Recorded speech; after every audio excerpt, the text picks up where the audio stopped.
saya Riris Mawati Diana dari Prodi Pendidikan Matematika 2003A dengan nomor NIM 2384202011. Saya di sini akan mempresentasikan tentang lembaga eksekutif, yudikatif, dan legislatif. Untuk yang pertama, pendahuluannya terdapat kekuasaan dalam negara. Dalam kajian ilmu politik, kekuasaan merupakan unsur fundamental dalam penyelenggaraan negara. Negara memiliki kewenangan untuk mengatur, mengendalikan, dan mengarahkan kehidupan masyarakat melalui kebijakan publik dan hukum yang mengikat. Namun kekuasaan yang terpusat, Kalau di pos terus kayak lanjut. Namun kekuasaan yang terpusat pada satu tangan berpotensi melahirkan penyalahgunaan kekuasaan, abuse of power, otoritarisme, dan ketidakadilan.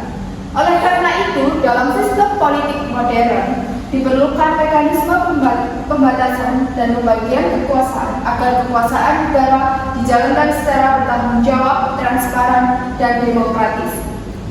Pembagian kekuasaan bertujuan menciptakan pemerintahan yang stabil, adil, dan menjamin hak-hak warga negara. Untuk yang kedua yaitu konsep trias politika. Konsep trias politika ditemukan oleh filsuf politik Francis Montesquieu dalam karyanya L'Esprit de l'Os tahun 1748. Ia berpendapat bahwa untuk mencegah tirani, kekuasaan negara harus dipisahkan dalam 3 cabang utama, yaitu 1. Kekuasaan eksekutif, yang kedua kekuasaan legislatif, dan yang ketiga kekuasaan yudikatif. Menurut Constitution, apabila ketiga kekuasaan tersebut disatukan dalam satu lembaga atau satu individu, maka kebebasan politik tidak akan terjamin. Oleh sebab itu, pemisahan kekuasaan menjadi prinsip dasar negara, demokrasi, dan negara hukum. Di Indonesia, konsep trias politika tidak diterapkan secara kaku, melainkan melalui sistem pembagian kekuasaan dengan mekanisme checks and balance. Untuk slide yang ketiga yaitu tentang lembaga eksekutif. Lembaga eksekutif adalah cabang kekuasaan negara yang bertugas melaksanakan undang-undang dan menjalankan pemerintahan. Eksekutif berperan sebagai pelaksana kebijakan negara dalam kehidupan sehari-hari. Lembaga eksekutif di Indonesia terdiri dari presiden, kepala negara sekaligus kepala pemerintahan.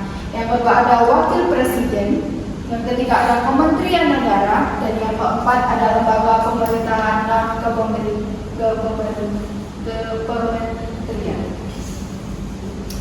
Dalam sistem presidensial Indonesia, presiden memiliki kedudukan yang kuat karena dipilih langsung oleh rakyat dan tidak bertanggung jawab kepada parlemen, melainkan kepada konstitusi dan rakyat.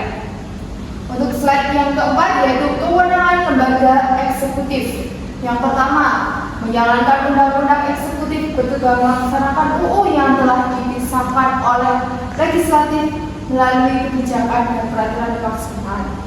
Yang kedua, menyusun dan melaksanakan kebijakan publik, kebijakan di bidang ekonomi, pendidikan, kesehatan, pertahanan, dan luar negeri dijalankan oleh eksekutif. Yang ketiga, administrasi negara, mengelola birokrasi dan aparatur sipil negara untuk memberikan pelayanan publik. Yang keempat, hubungan internasional. Presiden berwenang melakukan diplomasi, membuat perjanjian internasional, dan mewakili negara di forum global. Untuk slide selanjutnya yaitu lembaga legislatif. Lembaga legislatif merupakan cabang kekuasaan negara yang berfungsi membentuk undang-undang dan mewakili kepentingan rakyat. Legislatif menjadi wadah penyalur aspirasi politik masyarakat.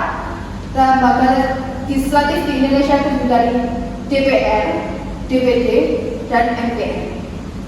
DPR memiliki peran dominan dalam fungsi legislasi, sedangkan DPD mewakili kepentingan daerah.